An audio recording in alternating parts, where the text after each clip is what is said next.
Hi everyone, Elisa with JDiction Designs. In this video, I'm going to be making a candle tray, and I'm going to be using this dish I got from a Ross store and decorate it with some resin and some sparkle diamonds. I'll be using the Clearcast 7000. It's a 1-to-1 ratio resin.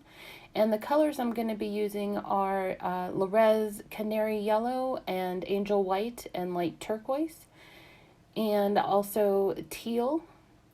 And then from Just Resin, I'm going to be using the fuchsia and blue diamond pastes.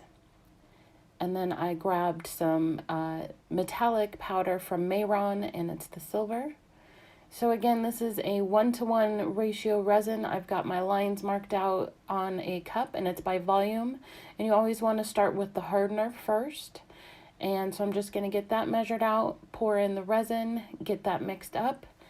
And don't forget to scrape your sides and the stick and the bottom. And also subscribe to my channel and give the video a thumbs up. And all the product links and everything are below, so you can check out those links, as well as some discount codes for the epoxy resin store and Laura's Art Corner, where I got the Rez and also the sparkle diamonds coming up later. So I've got all the colors mixed up. I started with some white, and then I'm just gonna drizzle in all the other colors, just kind of on top of each other. Nothing in particular in a pattern. I'm just kind of squiggling and making sure there is color everywhere. The one thing that I kind of didn't expect with this dish is, I guess just because of the shape of the interior, it kind of kept moving the resin around. So the effects with the silicone kind of spread out a little bit. You could still see the lines later down. You'll see that here in a minute. But I think it was really the dish that caused the silicone cells that you see forming here to just kind of keep spreading out and really only have the outside lines of everything and some wisps in the middle. It still turned out great, but it wasn't quite what I expected, and I believe it was the dish. And this is a little longer curing resin, so that was a factor as well. So you can see here all the lines around the cells stayed, and you can see a lot of motion and fluid in how it mixed and kind of blended together. It's still really cool, but I definitely wanted to add a little extra bling to it. So what I'm going to do is I'm going to use the sparkle diamonds here that I have, that I got from Laura, from the laurasartcorner.net, and there's links below for that. She's got this, the Rez paste and pigments, and a bunch of goodies. And these are just little clear diamond shaped pieces that I'm going to put in here randomly. And I'm going to use the Liquid Diamonds resin. It's a 2-to-1 ratio resin. Again, start with the hardener, and then add in the resin. And I really wanted to use this because you can see there's already no bubbles. You can see those wispies in there though as I mix it, and that's what you want to go away. And I'm using a plastic stir stick here, so I don't also create my own bubbles by using a wooden stick.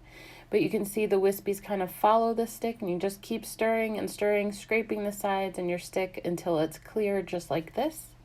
And then I actually like to stir it for about another 30 seconds just to make sure. And I had gotten this little silicone container, and I just wanted to try it out because I hadn't used it yet. I just kind of wanted to see how it worked.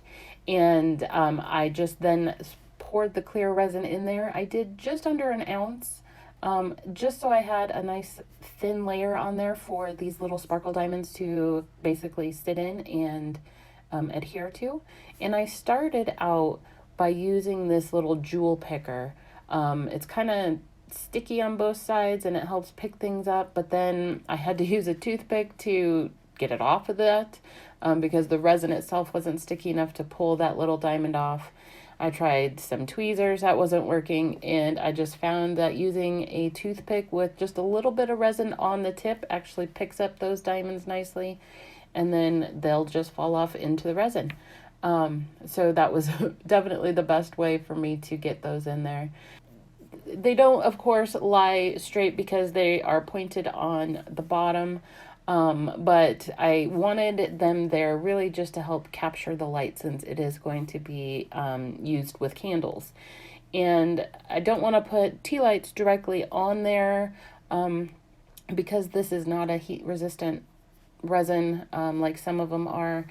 And I'll just be using like glass candles on it so that way I can protect the surface as well. But I wanted that clear layer of resin between the candles and the diamonds, so that way it'll help create more highlights from the diamonds.